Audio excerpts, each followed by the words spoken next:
Sud Radio Regard de Femme, Michèle Vianès. Bonjour Michèle Vianès. Bonjour Jean-Marie. Présidente de l'organisation non gouvernementale Regard de Femme. Michèle, mardi prochain, c'est dans quelques jours, aura lieu la journée internationale du droit des femmes, vulgairement appelée en France la journée de la femme. D'abord, on va le rappeler, ça vous énerve, je m'en doutais. À quoi elle sert cette journée, Michèle ? Eh bien, elle a, je dirais, deux objectifs. D'abord, de rappeler les avancées qui ont eu lieu entre le 8 mars précédent et le 8 mars actuel. Ça, c'est un point extrêmement important parce qu'il y a des avancées. Il faut en parler. En France ? Bien sûr, y compris en France, on a eu de très belles avancées sur les femmes dans l'entreprise, et en particulier dans les COMEX, que les femmes soient présentes dans les comités exécutifs des entreprises.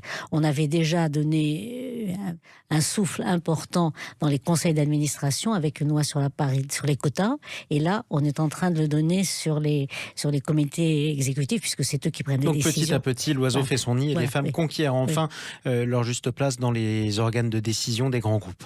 Tout à fait. Et en particulier, j'aime bien mon expression, c'est qu'elle quitte le plancher de glu. Parce que c'est là, on parle beaucoup du plafond de verre, mais moi je parle du plancher de glu. Alors, il faut décoller. Et définition du plancher ?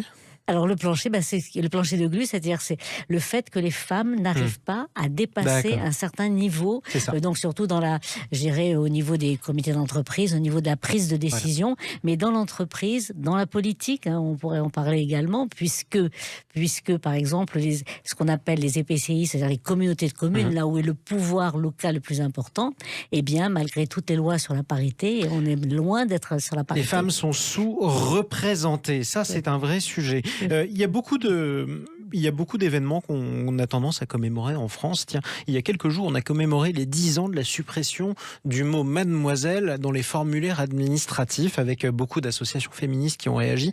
Est-ce que ça veut dire qu'il n'y a pas de petit combat pour le féminisme, Michèle ?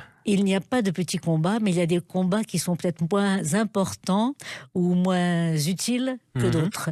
C'est vrai que Regard de Femme, nous ne sommes jamais intéressés à ce combat.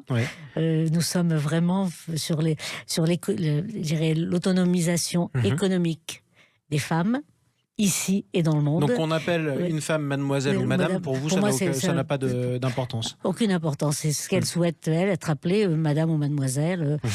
Et moi j'ai tendance vraiment à appeler mademoiselle. C'est vrai ? Ah oui, je me fais parfois... Et alors sur quel critère, c'est intéressant, sur quel critère vous décidez sur l'âge ? Sur l'âge, oui, donc, tout simplement. Si jamais une jeune fille était mariée, mais vous ne le sauriez pas, et si elle avait 20 ans, vous l'appelleriez mademoiselle ? Surtout si elle a 18 ans, et qu'elle est moins de 18 ans et qu'elle est mineure. Par définition, d'accord. Donc voilà, parce qu'on ne peut pas à la fois se battre contre les mariages précoces, qui sont toujours forcés, puis c'est un mariage précoce, et après ne pas faire la distinction entre mademoiselle et madame. Donc tous les progrès féministes ne se valent pas, on aura compris ce que vous disiez. Vous avez commencé en nous expliquant que cette journée internationale du droit des femmes servirait à rappeler tous les progrès enregistrés en un an. Quels sont les progrès qu'on doit enregistrer en France d'ici un an, d'ici la prochaine ? C'est quoi le programme ? Alors pour moi, d'ailleurs, ça fait partie de ce qu'on va mettre en proposition pour les candidats et candidates aux élections présidentielles. Pour moi, c'est le problème de la pauvreté dans les femmes en France. Et avec deux axes.